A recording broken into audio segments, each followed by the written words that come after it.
Good morning, everyone. It's Wednesday, April 10th. Welcome to a regular session of County Commissioners meeting. Commissioner Stottlemyre, Present. Vice Chair Harris, Present. Chair Waymeyer, Present. Commissioner Dunn, Commissioner Dickinson. Present. If you stand and join me for Pledge of Allegiance. Pledge allegiance to the flag of the United States of America and to the republic for which it stands, one nation, under God, indivisible, with liberty and justice for all. All right. Oh, sorry. Oh, we do. Okay. Didn't realize we had a pastor. Good morning. Morning. May the Lord bless you guys and keep you. May he make his face shine upon you and be gracious unto you. May the Lord lift up his countenance and give you peace. Let's pray. Father, I want to ask you today that you would bless the commissioners with your understanding, that you would bless them with your wisdom. Lord, that you would give them your words in your heart in every decision that they make, not just today, but in all the days that they meet and decide and make decisions for businesses for Franklin County. Lord, it is as you bless them, may they be a blessing to the community around them. And may all of us here today, may your presence, may your perfect peace guard our hearts and our minds in Christ Jesus today and in the days ahead. In Christ's name I pray. Amen. Thank you. Pastor, would you introduce yourself and what church you're from? I'm Pastor John Morden. I'm with Ottawa Community Church. Thank you. Any correspondence, Derek? Nope. Public comment, Janet? No. All right, our consent agenda today includes meeting minutes from April 3rd, tax change orders in the amount of negative $5,283.58, and to solicit tire bids. Is there a motion for the consent agenda? So move. Second. Commissioner Stottlemyre, Yes. Commissioner Harris, Yes. Commissioner Dickinson, Yes. Chair Waymeyer. Yes. Our first item of business is to consider an estimate for removing paint and flammables from household hazardous waste. Good morning, Commissioners. Good morning. What this is for our HHW program, the paints we bring in. This is just specific for the paints and the flammable liquids. This is, like I say, it is just an estimate. The barrel count, we have 16 barrels right now of latex and oil-based paints. It's not definitely split 8 and 8 by any means, but we're just using this for round numbers. But like I say, also that flammable liquid, or I'm sorry, the lab pack that they'll incinerate is like your roofing tars and things like that that are still in a liquid state, but they're flammable. So they'll take those and ship them out. They'll incinerate them for fuel at a lot of places. So like I said, this is just kind of an estimate for a clean out. I've had troubles having responses back to me. I've been reaching out to our former company. They're just, since COVID especially, and we're not the only county fighting this situation. We're just so small, they don't want to try to make time for us. It feels like a lot of us smaller generators feel they're more in it's a big business is what it is. And they don't want to mess with us. Like I say, there's several counties around that I've spoke with that feel the same way, and it's a heck of a time getting them here. So this company, they're actually out of Minnesota. They do have a dedicated route. They started serving the KC area within the last 6 weeks. They do have a dedicated route. They come as close as Omaha, Nebraska, 1 week a month. And I tentatively already have them scheduled pending this approval. They said they would be back in the neighborhood on the first week of May. I've been reaching out to these people, the other company, for about over a year, no response. So I was really excited when to hear that they could be as soon as 3 or 4 weeks to pick us up and get us cleaned out. And it's been a minute since we've been cleaned out, and it needs to go. And it's a hazard. So. Did you say it includes latex paints? I thought we dried those out. Well, you can't stop people just from dropping them underneath the sign that says no dropping of paint, no latex. When it happens overnight over the weekend, you just pick them up and go on. I mean, we can't do anything about it. We do dry out as much as we can, but when they bring in a full 5-gallon bucket that they think, that's separated, we'll drain the liquid off and then we'll mix it with vermiculite, and then we do dispose of it after that once it's solid, just like we tell the public to do. But it's just certain quantities we just can't do that with. Volume's too much. Yeah. Is the price close to what we're getting with our old vendor? It's actually a little lower. Really? Yeah. Okay. Yeah, last time we shipped, I mean, granted, we shipped a few more items also last time, you know, as far as like our poisons and things like that, but we're okay on those for right now. I'm concentrating on getting this paint. It's like I say, it's actually a little cheaper, per barrel price than what it was previously. How So, long has it been? I don't remember doing this before, so. I was 18 like, months. It's been okay. at least 18 months. Typically, it's not this big of a bill. It's one of those, You just do a one little bit of at our, a time. yeah, just one of our projects we just take care of under daily business. But it's usually not this kind of a bill at one pop too. So, you know, like our antifreeze and stuff, you know, and our oil, you know, we're set up on a route that they come by, you know, and pick us up, and that's just a routine. But we'd rather have it dumped at your place than That's in the exactly, that's landfill. correct. Yeah, that's correct. Yeah. Is there a motion to approve the estimate from Retrofit Environmental in the amount of $9,953.19? Motion approved. Second, Commissioner Harris? Yes. Commissioner Dickinson? yes. Commissioner Stottlemyre? Yes. Chair Waymeyer? Yes. Thank you all. Good morning, Christy. Looks like we have some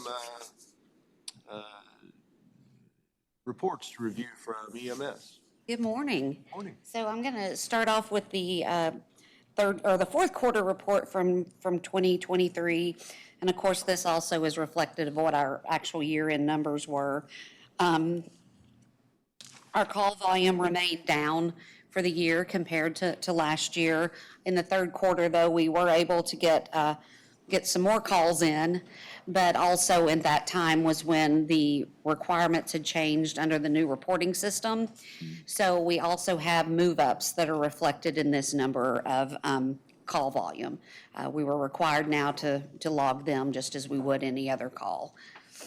So I'm not sure how that affected the numbers. There wasn't just a whole lot of them, but it still did affect a little bit.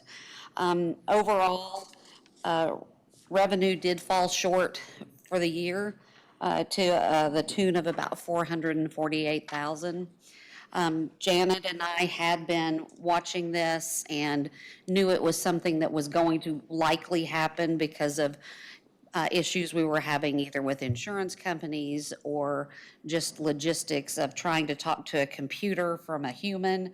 But we were at least able to mitigate it for this year, or for 2023. And what we did in place to help so this doesn't happen again, we were able to see where the shortcomings were. We met with vendors, we met with insurance companies, and when I say we, I mean mainly my office manager and our community education coordinator.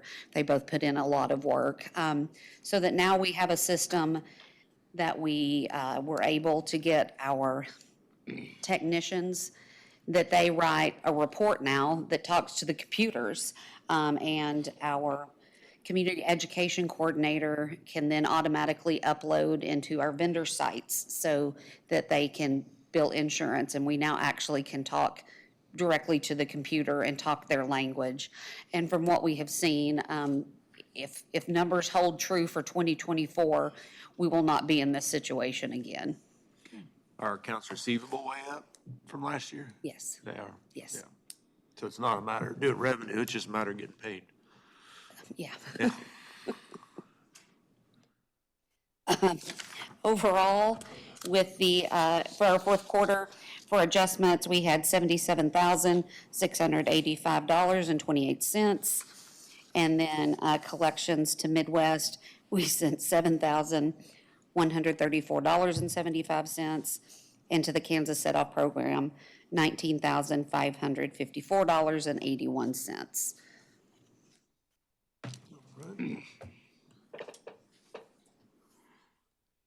And so just looking at the fourth quarter in review, it looks like our favorite day of the week to run calls had changed from last time to now, where it was, I believe, Monday in the third quarter. It's now Friday. Our runs by hour of the day still pretty dramatically looks exactly the same as it has over the years. We do have our runs by county, and of course, the overwhelming majority of these are in Franklin County. The ones particularly Osage and Johnson County. I think that maybe those may have been an error where when we put in a zip code, it automatically defaulted to that county, because I know we didn't go into either of those counties, so I think they were on the line. Runs by zone compared to 2022, Ottawa South grew pretty exponentially.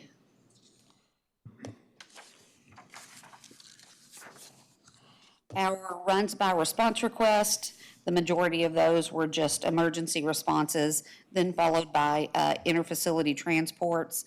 You will notice that we had what are called 7 medical transports. And what those are is when we go and pick up a patient at the hospital, and we'll either take them home or to a nursing home. So it's where they're going from a higher level of care to a lesser level of care. Overall, our average run mileage to get to our destination from October, November, and December increased, but the maximum run mileage decreased. You'll see December is blank. I had a technician that forgot to put in a decimal point, so that number was in the thousands, so I chose to just leave it off. We did get it corrected, though. Our runs by destination name, majority of the time, we're still taking our patients to Advent Health Ottawa, and then followed by Olathe Medical Center. In our runtime summary, we did highlight that we're spending a little more time on scene and at the hospital than what we have in previous quarters, particularly December. Those numbers were a bit long, and I'm not sure if it has to do with the cold weather and you've got patients bundled up, and so you're trying to get your unit turned over and take care of blankets and stow things. But that's something that we have not tracked really in the past, so I'm going to keep an eye on it. Our runs by service level, mainly either paramedic or AEMT, so at the ALS or advanced life support level. Then we do have our move-ups and status 0. Move-ups were down by 10 compared to 2022, and we were down 2 for status 0 compared to 2022. And then the very last one that you'll have is the actual amount of time that we sent in system status, and this is in minutes. So really, around 0.5% of all of our time is spent in system status for this quarter. And that is everything that I have for the fourth quarter report. And I am happy to answer any questions you may have. Just for the hang of it, if Kansas did Medicaid expansion, would that change the kind of money that you get? I hope it would. I do not know immediately that answer, but I hope it would. Is there a motion to approve the fourth quarter 2023 adjustments and fourth quarter 2023 collections report? I'll make a motion. Commissioner Dickinson? Yes. Commissioner Sotomayor? Yes. Commissioner Harris? Yes. Chair Baymeyer? Yes. Okay, so now I have a year in review for you of what we did in 2023, and I'm also going to go back retrospectively the next 4 years, so you've got 5 years worth of data. With this, since I am now having to use ImageTrend to get you data, and I know that ImageTrend is accurate because it's what we do in real time, I was able to go back and pull the following 4 years' information to some extent off of ImageTrend, so that way I could give you apples to apples instead of comparing apples to oranges.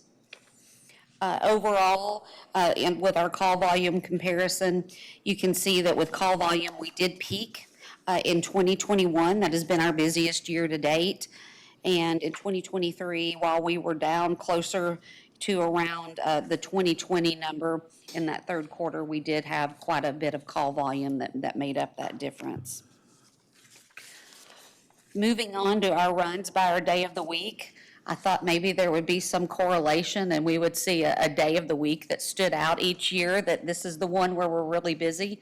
And we found that not to be true. It looks like it's just completely and totally arbitrary. but still nonetheless interesting. Which is like, I mean, like Monday, last month, Right. or last quarter was the longest, and this one, it was almost the shortest, so. Right, in 2023, Monday was our busiest day, but then if you look at 2022, it transitioned to Tuesday, 2021 was Wednesday. So it just, there really was no rhyme or reason. Our runs by hour of the day, now that is something that is very consistent. Followed by then, if we look at our runs by county, of course, you would expect, since we're in Franklin County, that most of our calls would be in Franklin County. Then we do have our runs by our zone or our districts. Ottawa South remains our busiest district, followed by Ottawa North, and then Advent Health Ottawa for our transfers, and then rounding fourth is Franklin Township. And runs by location type. I don't believe that this was something that I was providing to you before, but I think it provides just kind of a glimpse of what we do and where we go and the different things that we get to see. Most of the time we are going into somebody's home or apartment, followed by then we'll go to hospitals for our transfers. Nursing homes are also one of the more frequent places that we go. But we also pick up people in parking lots and at parks and in hotels and at schools. So just kind of getting a big picture to see we go to a large variety of places. And within by our requests, most of those, that 911 response is the calls that, of course, come over 911 where somebody says, I need an ambulance. Interfacility transport, that is our transfers. And then the next biggest section would be our standbys. So whenever we have public relation events, they are required to write a report that has to go in the system. So that way we can keep track of how many standbys we're doing as well. And just a variety of reasons why we would go to calls. I've given you the top 20. The overwhelming majority, to me, look like they deal with our aging community because we're looking at going on falls or sick persons, medical alert alarms. So the majority of calls that we do have something to do with the aging process. With when you look at the next one, which is the cause by injury, you can see falls from the same level, stumbling, tripping. Those are the main reasons why we're having a traumatic injury, and then following that with car accidents. We have one that runs by provider impression, and you'll notice that most of the calls that we go on say encounter adult, no findings or complaints. Most of the time, a lot of what we do is somebody falls and just needs help up, and they're not hurt or they're not injured. So that is good for our community to keep our citizens healthy, but that's the reason why you would see that. But then we do have other things in the top, such as injury of the head or injury of the hip, decreased mobility, weakness. Those are the type of things that we look at associated with age. Our primary symptom is this is what our patients tell us are wrong. The most common one that we see is, again, either no symptoms or some type of pain process. Causes of our injuries or runs by cause of injury. So when we get dispatched, they're going to give us what we're going to. Most of those are falls on the same level, which I found interesting. And then for cause of injury, of course, next, we're going to car accidents. And then if you look at the next one, which is runs by patient age, you can see that in 2023, the majority of our calls came between our patients were between the ages of 70 and 79. And it almost makes a nice curve there at the end between the 50 or the 50 to 59 to even the 90 to 99 age. You can see just the spike in amount of patients that we have that are that age. The top things that we do when we're on an ambulance, the number one thing that we do is EKG monitoring. So that's when we can actually put the stickers on your chest and take a look at your heart and see how it's beating. I did not have data on that for the prior 4 years because this was not a required reporting status. This one just wasn't required to be reported. So I don't have that data. But that is the most common thing that we do, followed by, you can see, giving radio reports. We can communicate with the hospital by radio, so anytime we have a patient that we're taking to the hospital, we do give the hospital a heads up that we're coming in with the patient. We also do a lot of IV starts and then do a lot of 12-lead EKGs or ECGs. And what those 12-lead ECGs are is we put a whole lot more stickers on your chest, and it gives us a picture of your heart in real time, and we can look at that to see if maybe you're having a heart attack. There's some pretty significant changes on that are really indicative of it, so that if you are in fact having a heart attack, we can start that treatment process there in the ambulance itself. Medications. The most common medication we give is oxygen. And then, of course, we've been talking a lot of pain and falls. Not surprisingly, in the next categories are our pain medications, so fentanyl and morphine, those type of things that we would give for pain. We have our runs by response district. Most of our patients we did treat and transport with us, then followed by we treated and released them AMA. I do have, again, our average run mileage for the past 5 years. And data with this is, it varies a little bit from 2022 to being our scene to our destination was only about 14.83 miles, but most of those are hovering around the 15 to 16 mile mark. Average run distance looks like we made our maximum scene to destination looks like in 2021, we had a high year where we had an 84-mile transport, but most of those numbers for the other 4 years are right around 70 miles. Again, this is just a comparison for our hospital names. It shows you the past 5 years, and numbers with this remain consistent. Our top 3 hospitals, Advent Health Ottawa, Olathe Medical Center, and Advent Shawnee Mission.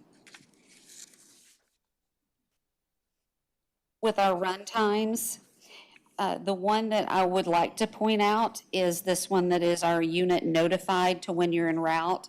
That's the times that the tones drop, and then we go en route. The state statute is 5 minutes, and you can see that here in Franklin County, we are very well below that 5-minute mark.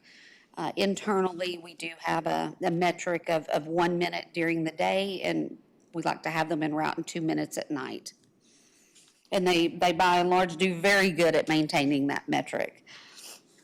And then the rest of it is just times, either that we're sending on scene or how long it takes us to get to the scene. On average, those numbers are incredibly consistent, but it's taking us less than 7 minutes typically to get to the scene of a call. When we move over to our runs by service level, you can see that we have a decrease in the utilization of our paramedics and an increase in the use of our AEMTs. And you can also see very well that it corresponds with the year of 2021. So I think we're all really remember how COVID kind of knocked everybody for a loop, and we had to change a little bit how we practiced and allowed our AEMTs work to full scope of practice. So overall, we're still able to provide that advanced level care support to our community.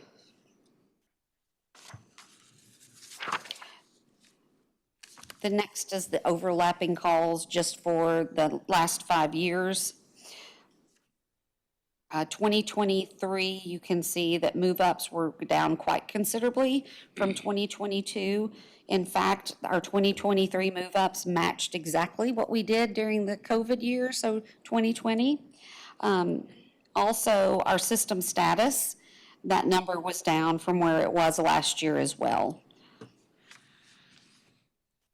And then I do have just the system status of 2023.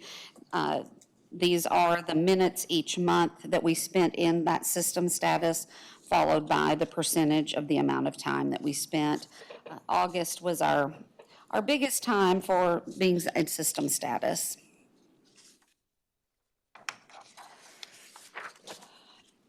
And this one I know is definitely new. This is our opioid overdoses, and I included it because I know that there's a lot of interest in this with the community. I get questioned about this almost daily. Is it really a problem? And yes, it is.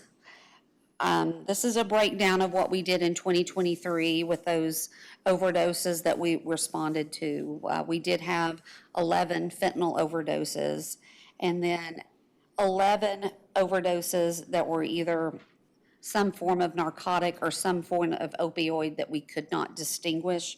And we did have one heroin overdose. This, the national reporting systems, NIMSIS? Mm-hmm. Is that, who contributes info to that? We do. Does the, like, emergency department, anyone else? No. That's why it just solely comes from us. That's correct. NIMSIS is the National EMS Information System, and that is who we are federally required to report to. But I guess in 23, we had 23 opioid cases, right? Those add up to 23, which puts us less than 1 per thousand. We have roughly Right. 26,000.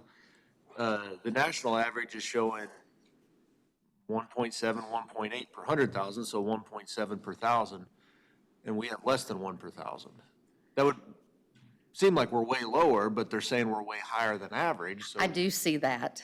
I guess that just doesn't make sense to me. Does that include though, so if somebody walked in, or if somebody got transported by a friend or family, or somebody walked into the hospital? Are That's what- those It not does part of that? not. This is all strictly from ambulance. And of course, with the state of Kansas, what we're looking at is it's an overall. So every county or every EMS service in Kansas is required to report to NIMSIS as well. Sure, So they're it's just saying that our county, and I'm not saying, first of all, I'm not suggesting there isn't an Right. issue or isn't a problem. Just that, I don't know, like dive in the data and I don't know, it doesn't seem to jive quite correctly.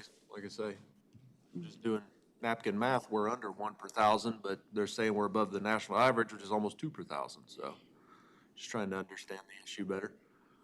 It is interesting that our trend line almost mirrors exactly the national average as far as the It the growth, does. the peak, and hopefully some progress. It does. You can see, though, that in 2023, even though we had 23 overdoses that we responded to, we are using less Narcan, which is indicative that we're going on less calls, Yeah. which is optimistic. And I know that you've already now looked at the surveillance dashboard from NIMSIS. The first one is just the past year, so March 11th of 23 to 24, and it does show that Kansas is higher than average. In the same time frame, if we're looking just strictly at Franklin County, it shows us much higher than national average, which then you brought up the, But anytime brought you're up the dealing with such metric. small samples, you're gonna throw statistics off really quickly compared to Sure. a national average. that's so. correct. The good news is if you look at the last month, so February 12th through March 10th, we're below national average now. So I'm hoping that that is a trend that continues. It'd be interesting to know how our overdoses compare to years past, so we know how many there are this year, but is that better or worse than? She has then? that on page 24, 24, okay. somewhere around there. All that I was able to find was Narcan administration for prior years. So 5, yeah. So in 2019, we gave 18 doses. 2020, we gave 9. 2021, we gave 20. Most of those were in the last quarter of that year. 2022, 30, and then we're down Narcan administration for 23. I will have better data on this next year because NIMSIS, you can see now it is a reporting requirement, and that was not a requirement until the NIMSIS 3.5 version went live, which was January 1st. So hopefully we will have better data. You administered a few more doses than you had overdoses. Is that just somebody presenting that way and maybe you didn't? So Narcan is interesting. The Narcan doesn't have as long as a half-life, or it doesn't stay attached to your cell and do its job long enough. The opioids stay in your system much longer, so sometimes you do have to give the patient a second dose. Gotcha. All right. That's interesting. A lot of good info there. Any questions? I remember going to a course one time on meth and different things put on by the state of Kansas, and it listed Topeka as very high. But the explanation was good too. They do a lot better job of finding it and doing it and recording it. So if you do a better job of recording, Right. Oh, your numbers are I higher. would agree. Yeah. Well, that's an informational report. Okay. We've voted on the business portion in our last items. All right, thank you. Thank you. Fourth item, business is to consider a rezoning application. Good morning, Pat. Good morning, Commission. Yep, today we are looking at a property commonly known as 714 Indiana Road. At this time, it's roughly 80 acres, and the applicant would like to break off 5 for herself in order to sell the remaining 75 to a family member that would just continue in the same farm activities that already exist there. This location is roughly about 6 miles to the west of Richmond and about 3 miles north. As you can see, it's basically the corner of the farm lot. They've cut out the corner that they can't really till or anything like that. There's an existing house on the property. We have all the utilities in place already. This does not pose a significant to any extra traffic or anything as that nature on our infrastructure in the area. It's just basically a family proposition to keep the farm on one side, excuse me, and the tenant to own her own little 5 acres for her horses and whatnot. As you can see on the survey, I believe it's on the last page of your packet, it does show the stables being within that setback of 25 feet. However, those are temporary stables. I don't know why the surveyor decided to put it on there, but I didn't see it as a significant issue, as the fence is not a permanent fence. It's just where they've put their, movable panels and whatnot. So double check that. And other than that, I didn't see any discrepancies with the zoning itself.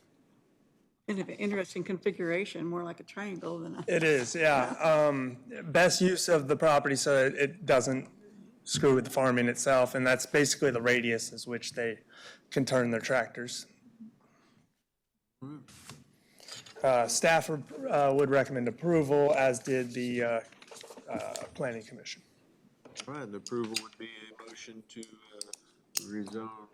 approve rezoning application 2402-2116 and amend the official county zoning map accordingly. So moved. Second. Commissioner Dickinson? Yes. Commissioner Stottlemyre? Yes. Commissioner Harris? Yes. Chair Waymeyer? Yes. Thank you, Pat. Staff reports, Derek? Yeah, thanks, Colt. A couple of things. Next week, a week from today, we are not going to have a quorum of commissioners, so, Colt, I'll still ask you to cancel, but that looking like we're going to need to cancel it. That being said, we are going to have a study session on Monday. Dustin Browning's going to be in to present his annual budgets, and I'm also going to present the TGT sponsorship requests. I've already shared with you a spreadsheet listing those, so you might take another look. Like we typically do, Christina and I will have I won't even call them recommendations, we'll share our thoughts. But at the end of the day, how those funds get distributed is certainly a board decision. Continue to spend a lot of time doing money work, looking at wages in preparation for the '25 budget. I'm content with where that's at, but certainly there continue to be challenges. And finally, yesterday, and we don't talk about big picture things as much as we used to, but I sent you a breakdown of residential property value increases across the state of Kansas. Just for your perspective, I know that is a common topic that gets discussed. As you saw, if you looked at it, Franklin County is not in any way, shape, or form an outlier. We're a touch above a couple of our neighboring counties. We're a touch below a couple of our other neighboring counties, but we're kind of right there. And that's just indicative of where we're at, just our economy. And it shines light on the importance, and Paul used to tell us this all the time about development, particularly housing. We need housing. We need housing because the houses we do have, people are paying a lot of money for them. And more housing, that's a small factor, but it is a factor that could help with that. Just something that I feel like the board should have in the back of its mind as we continue over the years and make these development decisions. So, On the house values, to just say that those are determined by the appraiser, but the appraiser's performance is judged by the state and his statistical compliance, how close his appraisals are to matching actual sales, and he's one of the 20% of the 105 counties that are actually in compliance. So 80% of the state's counties didn't meet the state's threshold, so. yeah, no, and I appreciate you saying that, Cole. Jamie does fantastic, and I don't know that in my time, I think he's always been in statistical compliance. He does a good job of, as you said, values are based on what comparable homes are selling for. They're literally based on the market, and Jamie does a great job of pinpointing that and illustrating that. And when you fall too far out of that compliance, the next year you have to make that up, and that's when you make the news for these huge jumps that we Yep. see in some counties. Yep, that's exactly right. So, but that's all I have. So thanks, Cole. Right. Paul, anything? Shara? Yeah, Christie, come on down. I was just going around. Go ahead. Come on down, Christie. Sorry, I thought you were looking at me. Did you say Anyone. So last November, we had a very interesting event that happened. We had an ambulance that was transporting a patient, and pretty much right in front of KU Med, we had a drunk driver that ran a red light and hit them head on. The body damage to the ambulance was minimal, and so we thought that it was going to be repairable. We got it to a body shop, and they started doing some further looking and said that they couldn't fix it. So then we had to take it to one of two places in like a tri-state area that specialized in it. And what we found was he hit it in just the right place, that it knocked out pretty much every mechanical component underneath the hood. So they have totaled that ambulance. It does leave us, we've been, of course, without an ambulance for quite a while. It has put us in some hairy situations that we've been able to mitigate, but we do need to get that replaced.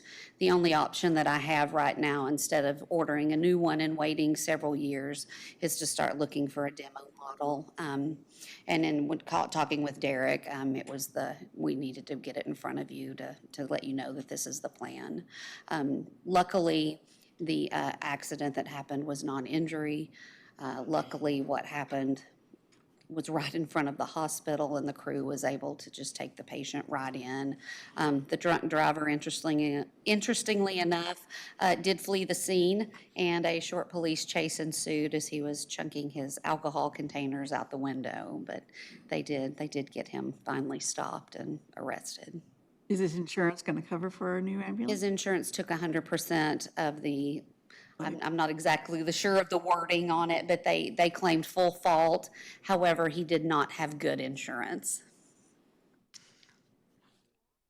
We, Christie bringing that up, we recently, it was just last week, I believe, we had a risk management meeting. Yes. And had a nice discussion about where we're at as a county. And while this is an unfortunate incident, I'm pleased with how we're trending. Ambulance, the sheriff's office, public works are historically, and it stands to reason, given what they do, are the ones that have the most claims, and the vast majority of the time, it's not the fault of our employees. That being said, for a while now, the claims, we've been trending really well. So I want to commend our folks. And, that could all change next quarter, and we get that. But I do want to commend our people. We're doing real well right now in terms of claims, so. And if you looked at that list, which I was at that meeting, half of them was due to the ice storm. Yeah, Almost half Oh, of them. yeah, sure. It all had something to do with the ice storm. You think about your capital fund, replacement funds for the? Yes. new- Yes. Yes. Likely be ahead, in front of us at our next regular meeting, or? I do not know. I was able to find one demo model, but it was quite large and it didn't fit into the bay like it needed to. And it was also diesel. And diesel engines in the winter don't perform just really, really well. And I don't want us to be in a situation where it's sub-zero temperatures and we have an engine that won't run when we need it to. So I would prefer to keep a gasoline engine instead of a diesel. yeah, obviously, as you said, Cole, this will come back before you. Yes. This is just more to keep you apprised of the approach that we're using to try and find a replacement. Gotcha. All right. Well, thank you. All right, Thanks thank for the you. info. Sheriff? Good morning, Commissioners. As you guys, I'm sure are aware, yesterday we did have an incident out on I-35 where a pursuit ensued after a traffic stop, and the suspect started shooting at our deputies. There were no injuries in that. Well, we had a lot of assistance. Wellsville joined in the pursuit to help out. We tried to stop it before it got up to the metro area, before the shots were fired. And they avoided the spikes, so we did what we could. Worked out very well, so that, we have 2 people in custody for that, but Wellsville and Ottawa were very, very helpful, but also Johnson County and Gardner, and I think we had about 11 different agencies. Does that sound right? I think there were 11 different agencies that were there for that situation. So worked out well. At the end of the day, this is a trend that we've been seeing in law enforcement, though, and so we have been training towards this, the fact that if people are transporting and smuggling, illegal substances or people, they fight. That's how they do that now. So, and we have tailored our training and those things towards that for that reason. So, along those same lines, if you were listening to COFO this morning, you heard them talking about our SWAT team and all the activity over on Ash Street, and that was an unrelated search warrant that we were doing this morning with our task force. And so we're staying very, very busy with those things, as Christie pointed out, talking about the fentanyl and the Narcan things. Those are the things that our people are out there combating on a regular basis. And so just the last couple of days have highlighted some of what has been going on. So that's all I have this morning for you guys, unless you have questions for me. Jeff, this is almost a rhetorical question, but our employees are getting the resources they need in terms of peer support or any help in that regard. That is correct. Thank you for bringing that up. We've had our peer support team in place for a while. It's expanded now with EMS coming on board as well. And so in Franklin County, I believe we have a very good peer support. And we've also had other agencies reach out to us in reference to that. So yes, that is something that is very, it's front of mind for us, for our staff. So yes, thank you. It's easy, just given everything that happens in the world, to hear stories like that and just, you listen to it and then you go about your day. But I would want your folks to know that I can't imagine to stop and to put yourself in the situation that your employees were in and to have a weapon discharged in your direction. I say it all the time, and that's all I know to do, Jeff. I can't do anything else other than I wouldn't put myself in that situation. So the courage that you and all law enforcement and EMS, I can't imagine it. So really appreciative that we have folks that are willing to do it, and just admire and respect the courage that it takes. And thank you for that. And also, I just would mention that the law enforcement response up at where that ended was phenomenal. And they were there not knowing our guys, but there to say, hey, and they knew that this was someone that had already been shooting at law enforcement, and they were there to say, no, we're going to get this guy off the streets. He's a danger. And they were all willing to do that, and it's commendable. So appreciate it. I had heard about the incident. I was very thankful that nobody got hurt. There was, the response. I didn't even think about vehicles, though, I guess, but, I mean, the fact that it got taken care of. We had no damaged vehicles or anything, so. You only hear about the shutdown of the highways, and everybody's backed up, and Yeah. people complaining about that, but Yeah. the And reason that it was done. it was an inconvenience, but I think it was a necessary inconvenience. Oh, yeah. You never know how that's going to go, and if we can avoid a potential tragedy, it's better to do Absolutely. that. So, Awesome. Thank you. thank you. David? Just a couple things. We were approached by the mayor of Rantoul about possibly putting or reducing the speed limits of Vermont Road coming into town from both directions. Evidently, they're having a heck of a time with trucks coming from the south headed north, coming down the hill into town using their engine brakes at night, really disturbing the citizens, and they would like us to reduce that speed limit further out so the trucks are traveling slower whenever they hit that hill. Just want to see if that's something that you would like us to pursue. If so, we would need to do an engineering study to determine if that is warranted and what that speed limit should be. It's also important to note, but about 3 weeks ago or so, I received a similar request from Lay Loop. Same scenario. Well, I kind of add a little to it. By slowing it down a little quicker, you actually have a big business with a lot of traffic with Dotson Aviation there just to that area. So it would be a bit of and there's a lot of slow moving stuff coming in and out of there with them transporting trucks and airplanes and so forth. So, and it is kind of a blind hill too when you go down, and it's 20 coming up if I'm right, and 40 going down by our sign. So, I think it's not an out of line request. So it's not And I know necessarily, that's a real area for them to regulate the trucks coming down that hill. it's not necessarily in town because it's 20 already, but you're talking about like before, so kind of a buffer from what it is to the 20. Yes, ma'am. The 20-mile-an-hour zone, that's in the city limits. Do they determine that by ordinance, or I'm not sure exactly how they did that. they don't have a courts? It's been there forever. Still be Yeah, us. it's always been Ever. 20. I'm just, Yeah, you're right. that doesn't make sense, and it seems low. I guess would an engineering study look at it all as a Well, whole and how it, there's also a rec area right there where that 20 mile an hour starts too, a ballpark and. Oh, yeah.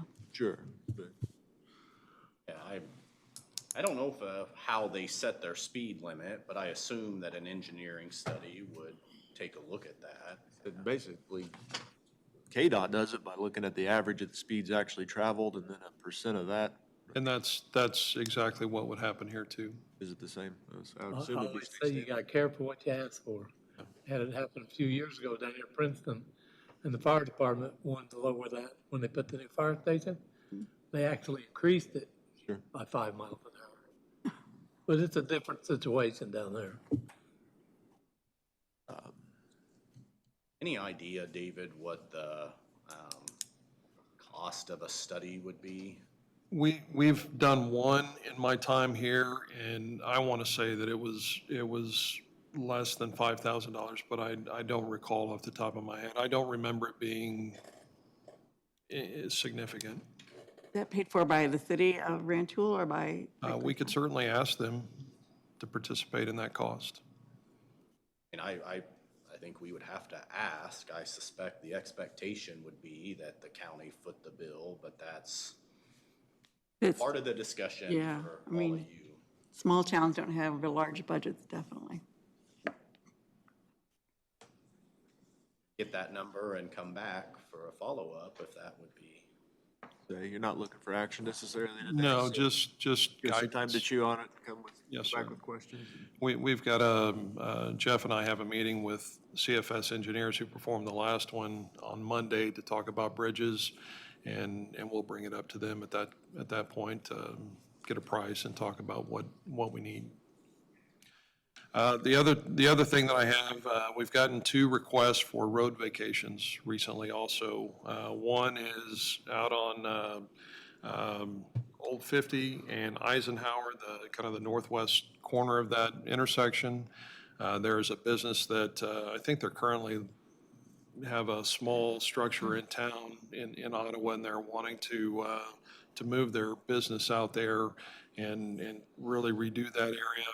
They would like to, there's a portion of Old 50, the original portion that goes in front of that. They would like to vacate that so that they can utilize that as parking and some other areas, use to be able to clean it up and those sorts of things.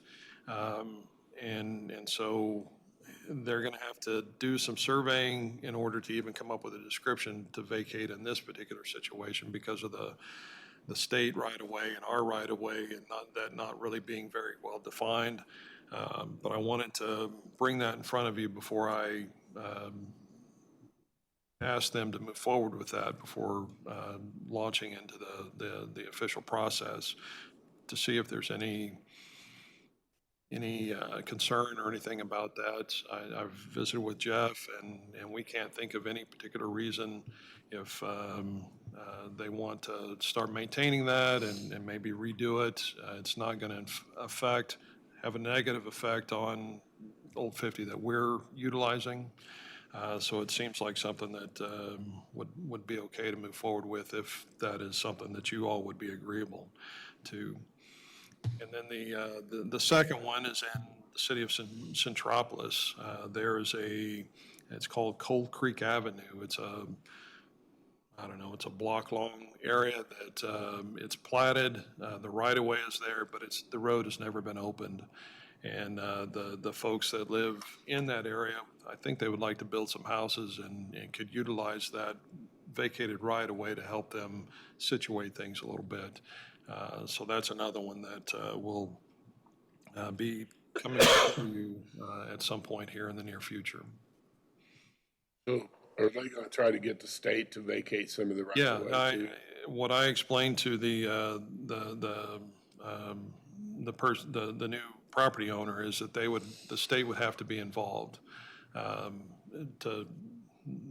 The state would have to agree to vacate their own right-of-way if that's what they wanted to do, and I have no idea what that process is. Because, I mean, it looked like a majority of that state. I mean, It might. I think it's a good idea Yeah. because it's all wasted right now. but Right. It's, there's a lot of that state. We had that discussion, but I wanted to make sure that we were in agreement with that, the general idea of it before he expended any additional time or resources to vet that and to visit with KDOT and to hire a surveyor and to go through that process. Everybody else good with it?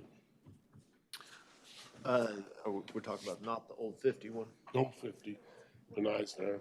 You got that? I had pulled it up, that's a large, it's not a strip of road like we normally do, it's a large. Yeah. It's a big, it's what it is, the old turn that went around to tie it back. Sure.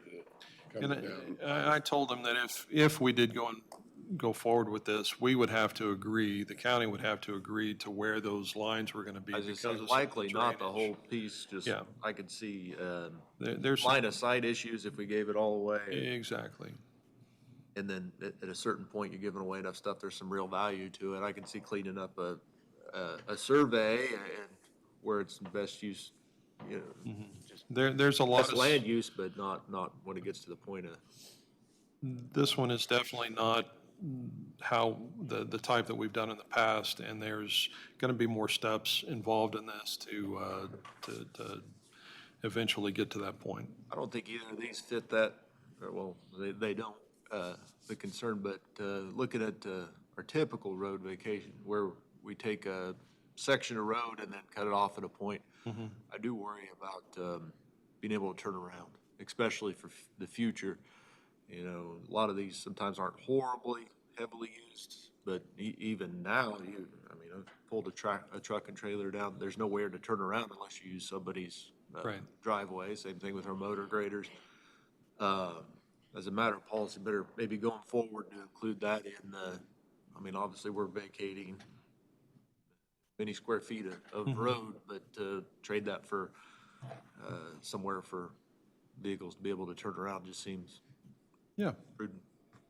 Yeah, everything is, he would just like to clean up the area and have a little bit more frontage, because the way the property line appears to Yeah, I'm run. not talking about that. I'm just talking about having a cul-de-sac Yeah. basically at the end of these dead-end roads that we're creating. I don't want to Oh, create a okay. detriment for In the future where they end up having to Yeah. purchase back, but that's a separate issue. Okay. Thank you. No. Commissioners, Don? Yeah, I did I give y'all the brochure, tourism brochure that we helped with. And Mrs. Copeland, their coordinator up there, did a good job, very good job. Spent a lot of hours, a lot of time. And they had to even add a little humor to it in different sections of it, and did a really good job, a real professional. And I know they're handing them out to all, I know the school up there took a big chunk. They promoted to their school, to the kids and everything. And then tourism, they give a bunch to tourism. I'll give a bunch up here, we'll put up there at the office, and not a bunch, but say half a dozen of them. If people want them, we can always get some more. But I think they did a really good job of putting that together. I know Paul seen it and reviewed it. And yesterday at Chamber Deal, every month they kind of have a different entity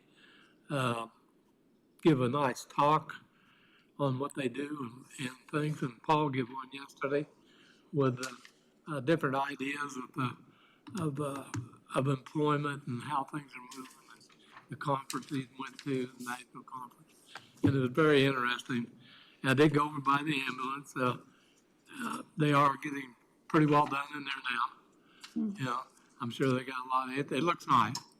I'm sure there's things they still got to do yet. But they're getting the bathrooms in and the showers in and the electrical in. And so it's looking pretty good. And I noticed yesterday they're starting the groundwork, the concrete work on a lot of new homes and infrastructure back in behind there now too. So, and they have good weather, they'll really move right along. That's all I got. Oh, that'd be good. I went to the chamber copy at the old juvenile detention center. It's really nice to see that building being utilized and actually get a lot of information about that whole department, because, a lot of times people don't really understand what that is. So that was really good. And I did attend the chamber board meeting yesterday morning, but then just for a minute, I want to talk about our state legislature. First of all, I am so glad that I am a county commissioner, because as a county commissioner, I don't have to vote on things I don't believe in, so that somebody else will vote on my stuff that they don't believe in. or I have to vote a certain way because I need money for my campaign. I don't know. I don't understand. Sometimes it drives me crazy what goes on in Topeka. Last week, I was very disappointed because the House actually voted on LAVTR. And pretty much every Republican voted no, and every Democrat voted yes.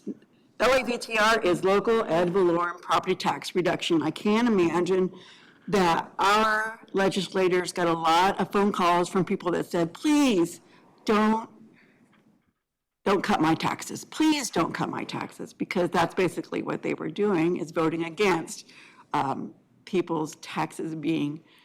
And then I was reminded that votes sometimes are determined before they even come up. So even though our legislators voted no on it, I don't know. Anyway,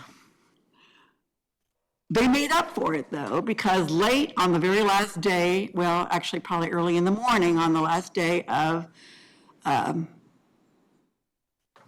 before they went to break, the House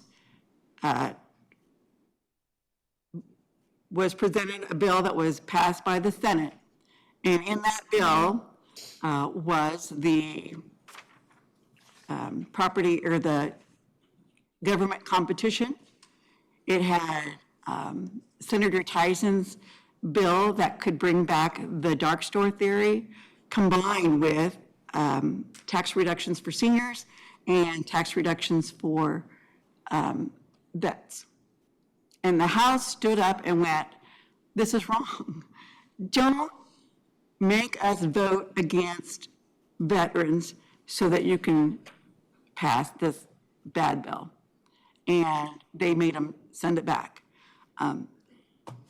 Unfortunately, it's our senator who continues to present this bill. And dark store theory was several times invoked in that discussion. When I talked to her at the legislative coffee, she said she'd never heard of the dark store theory. I hope she's now heard of the dark store theory. If anybody wants information on the dark store theory, I would be glad to give it to you. Anyway, so at this point, Topeka continues to boggle my mind on the way that they work. Thank goodness the session's almost over, and then we don't have to worry about it again for a few months, but that's all I have. Thanks. So moved. There's a second to adjourn. I'll take just one thing before I second it. I wasn't gonna say nothing, but it's what's the old saying, nothing happens good after midnight. This all happened after midnight. Happened after 2 o'clock midnight. in the Thank morning. the Lord. When they knew people were sick and tired of hearing what they were doing, and they just wanted to go home. So that's all I gotta say. Yep. Second. Yep. All in favor? Aye. We're adjourned.